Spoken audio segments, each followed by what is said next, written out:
Well, let's talk about farming and gardening over here at the Home in the Sticks for the year 2022.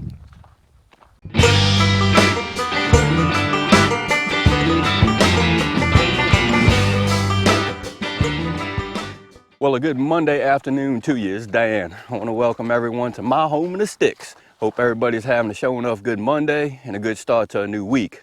But over here in East Central Mississippi, I'm here to tell you it's a roller coaster. We're going to be in the high 70s this week. Last week, we were in the low 20s weather. Before we get started on today's video, I'm always going to say that if you are new to the channel, I want to welcome you. And if you're returning just to see what old Dan's got going on over her, I sure enough thank you for coming back. What I want to share with you and y'all today is, Lord of mercy, we're going to talk about some gardening and farming ideas for the Home in the Sticks in the year 2022. So let's get after it.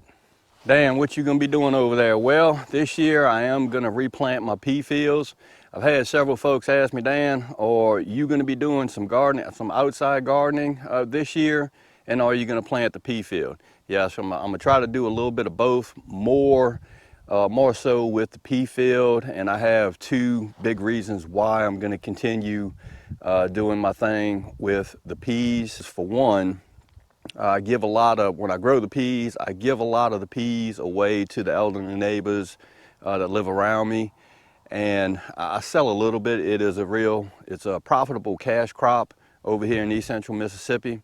And the second reason is every year I learn something different, or I learn something new when it comes to planting peas. And when I say peas, I plant Mississippi Pink Eye Top Pick Purple Hull peas. That's a mouthful, but that's what I plant over here.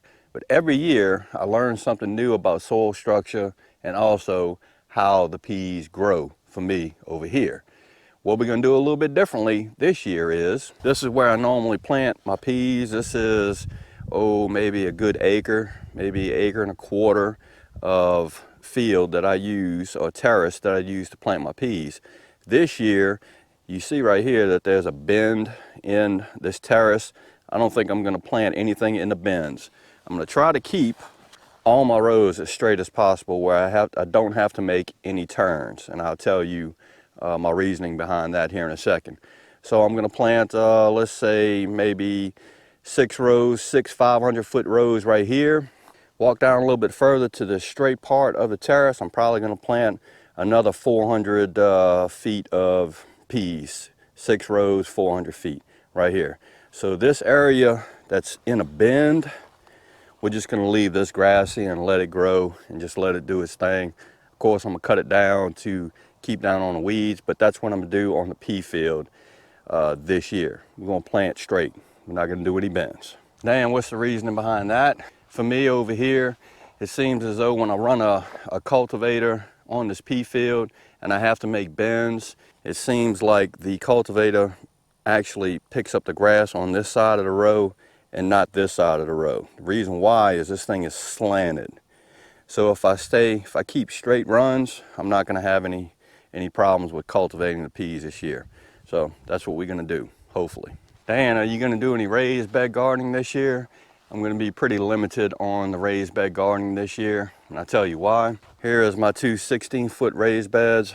Unfortunately, I'm gonna have to take these guys down because the boards, after, say 10, 12, 13, 14 years, are starting to bow out and lose the soil.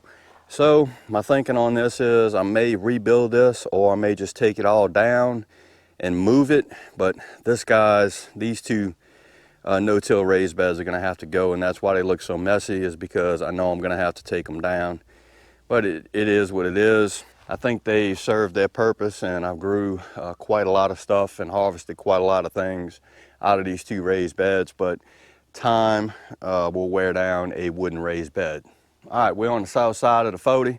What I intend on doing is, in this area right here, I'm thinking I may put up some raised beds in this area. They're not gonna be huge ones, maybe 8 to 10 foot long, maybe 3 or 4 foot wide.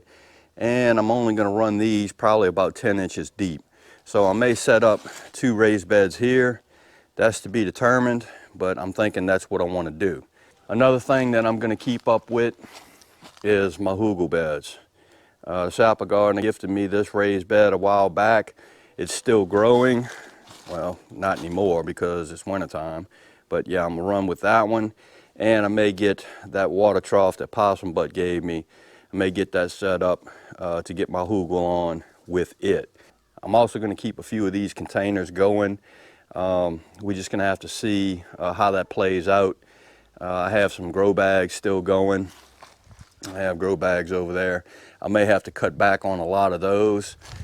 My reasoning behind that is at one point in time I had help over here at the Home and the Sticks, so it was a little bit easier to work a 2-acre garden, raised beds and things like that when you had some folks helping you. It's just me now, so it is really labor intensive for one person to keep up a huge garden, raised beds, container gardening, grow bags.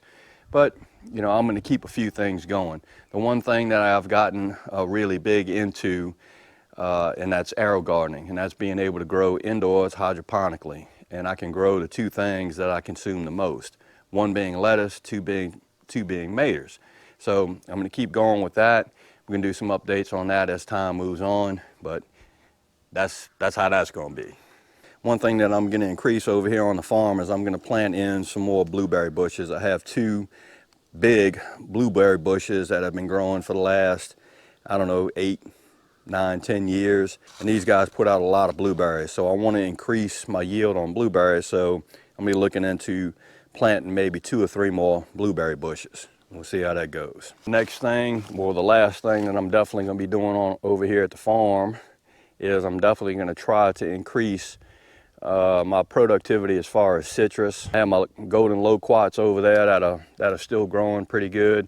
I got my fig over there, 2 apple trees. I'm thinking on actually putting in a few more citrus trees, be it apple, maybe some oranges, maybe a couple of peach trees or plum trees. So that's in the work as well. But I'm here to tell you, if you've ever planted fruit trees, it is a ton of work. But in the long run, it pays off. All right, so that's what I wanted to share with you and y'all today. Just an update really on what's going on over here at the Home and the Sticks and what I plan on doing this year. If the good Lord wills, I'm gonna try to accomplish a good 80% of it. We're just gonna see how it plays out and hope for the best. So again, I hope everybody's having a show enough good Monday, and I hope everybody stays safe this week amid this crisis that we still have going on. If you like this video, go and give it a thumbs up to help. If you haven't subscribed to the Home and Sticks channel, Lord of mercy. Y'all need to come on over here and give old Dan a look, because I'm always doing stuff. I'm trying to do stuff.